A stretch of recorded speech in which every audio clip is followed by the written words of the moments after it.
আসসালামু আলাইকুম। আমন্ত্রণ গোল্ডেন এজ হোম কেয়ার উত্তর আমেরিকা বাংলা ভিশন সংবাদে আপনাদের সাথে আছি জেবা রহমান। যুক্তরাষ্ট্রের সাবেক প্রেসিডেন্ট ডোনাল্ড ট্রাম্পের ওপর বন্দুক হামলা হয়েছে। সৌভাগ্যক্রমে অল্পের জন্য প্রাণে বেঁচে গেছেন তিনি। পরে সিক্রেট সার্ভিসের সদস্যদের গুলিতে নিহত হয় ২০ বছর বয়সী হামলাকারী ম্যাথিউ ক্রুকস। শনিবার সন্ধ্যা ৬টা ১৫ পেনসিলভানিয়া অঙ্গরাজ্যের বাটলারে এক নির্বাচনী জনসভায় বক্তৃতা দেওয়ার সময় হামলার শিকার হন তিনি। ওই সময় তার কানে গুলি লাগে। মুহূর্তেই মঞ্চে লুটিয়ে পড়েন তিনি। সিক্রেট সার্ভিসের সদস্যদের সহযোগিতায় হাসপাতালে নেওয়া হলে চিকিৎসকরা জানান তিনি শঙ্কামুক্ত। এই ঘটনার পরপর সিক্রেট সার্ভিসের সদস্যদের গুলিতে ২০ বছর বয়সী হামলাকারী ম্যাথিউ ক্রুকস নিহত হয়। এছাড়া আরও একজন নিহত এবং ২ জন গুলিবিদ্ধ হয়েছেন।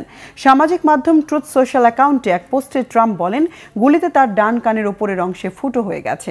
হামলার ঘটনার সঙ্গে সঙ্গে দ্রুত ব্যবস্থা নেয় সিক্রেট সার্ভিস এবং অন্যান্য আইন প্রয়োগকারী সংস্থাগুলোকে ধন্যবাদ জানিয়েছেন ট্রাম্প। এদিকে হামলার প্রকৃত কারণ জানতে তদন্ত করছে মার্কিন কেন্দ্রীয় তদন্ত সংস্থা।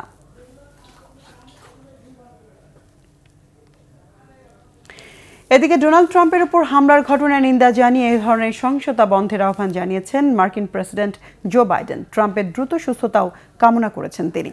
শনিবার পেনসিলভানিয়া নির্বাচনী প্রচারে ট্রাম্প হামলার শিকার হওয়ার পর যুক্তরাষ্ট্র এবং যুক্তরাষ্ট্রের বাইরে অনেক নেতা নিন্দা জানাতে শুরু করেন। টেলিভিশনে দেয়া এক বক্তব্যে মার্কিন প্রেসিডেন্ট জো বাইডেন বলেন, যুক্তরাষ্ট্রে এ ধরনের হামলার কোনো স্থান নেই। এটি এক ধরনের মানসিক অসুস্থতা বলেও মনে করেন তিনি।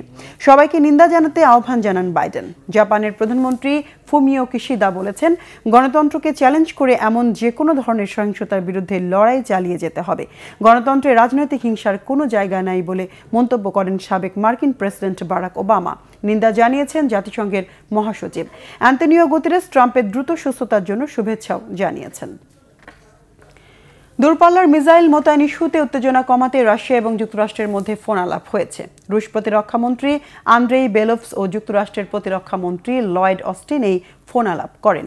সম্প্রতি জার্মানিতে দূরপাল্লার মিসাইল মোতায়েনের পরিকল্পনা করে যুক্তরাষ্ট্র। এরপরই রাশিয়া এবং যুক্তরাষ্ট্রের মধ্যে উত্তেজনা বাড়তে থাকে।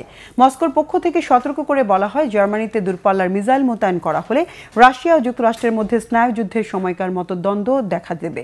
ফোন আলাপের বিষয়ে রুশ প্রতিরক্ষা মন্ত্রণালয় জানিয়েছে, নিরাপত্তা হুমকি প্রতিরোধ এবং সম্ভাব্য উত্তেজনা বৃদ্ধির ঝুঁকি কমানোর বিষয় নিয়ে আলোচনা হয়েছে। এদিকে পেন্টাগনের deputy press secretary Sabrina Singh বলেছেন, ফোন আলাপে মার্কিন প্রতিরক্ষা মন্ত্রী লয়েড অস্টিন দুই পক্ষের মধ্যে যোগাযোগ চালু রাখার গুরুত্বের উপর জোর দিয়েছেন। দর্শক, ছিল এখনকার মতো। আগামী বুধবার বাংলাদেশ সময় সকাল ৬টা, মঙ্গলবার নিউ ইয়র্ক সময় রাত ৮টায় উত্তর আমেরিকা বাংলা ভিশন সংবাদ দেখার আমন্ত্রণ রইল। এতক্ষণ সঙ্গে থাকায় ধন্যবাদ সবাইকে।